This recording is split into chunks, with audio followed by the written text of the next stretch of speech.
जय शिव जी की, जय शिव जी की।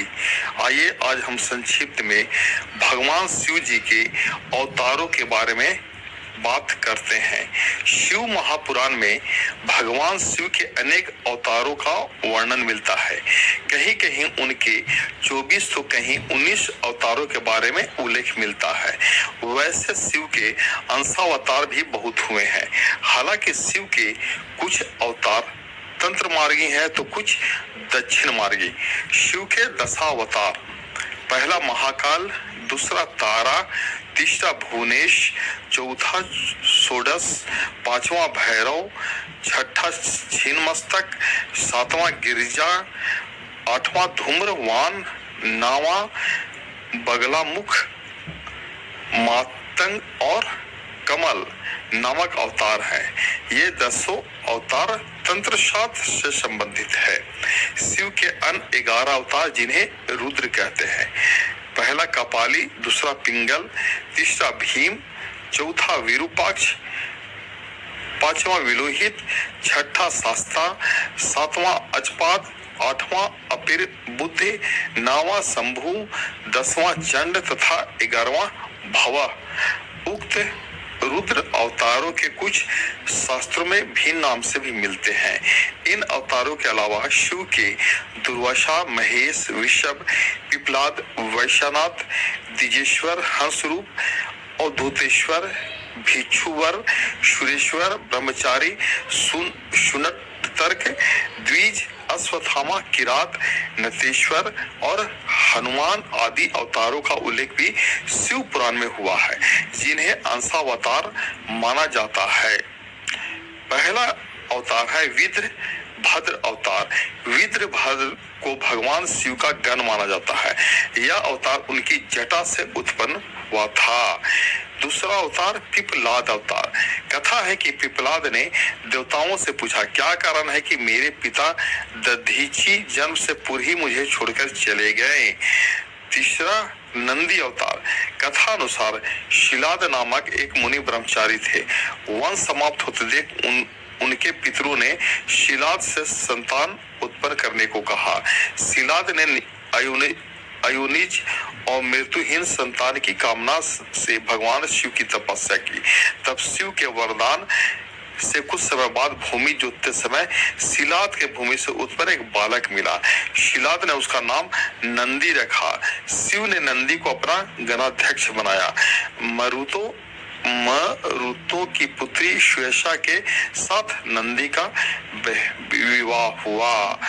अब आइए एक हनुमान जी के बारे में करते हैं। शिव महापुराण के अनुसार देवताओं और दानवों को अमृत बांटते हुए विष्णु जी के मोहनी रूप को देखकर लीलावश शिव जी ने कामातुर होकर अपना वीर पात कर दिया। सप्त ऋषियों ने उस वीर को कुछ पतों में संग्रहित कर लिया।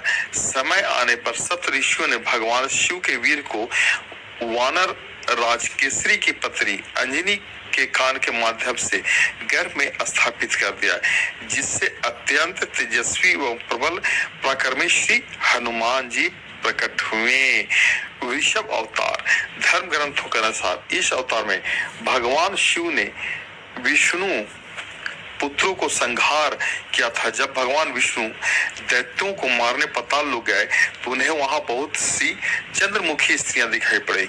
विष्णु ने उनके साथ रमन करके बहुत से पुत्र उत्पन्न किए। हरे कृष्णा हरे कृष्णा। विष्णु ने उनके साथ रमन करके बहुत से पुत्र उत्पन्न किए। विष्णु के इन पुत्रों ने पाताल से पृथ्वी तक बड़ा उपद्रव किया। उनसे घबराकर ब्रह्मा जी ऋषि मुनियों को लेकर शिव जी के पास गया और रक्षा के लिए प्रार्थना करने लगे। तब भगवान शंकर ने वृषभ रूप धारण कर विष्णु पुत्रों का संहार किया। यतिनाथ अवतार। कथा अनुसार अबू दाचल पर्वत के समीप शिव भक्त अहुका भील दंपति रहते थे। एक बार भगवान शंकर यतिनाथ के वेश में उनके घर आए।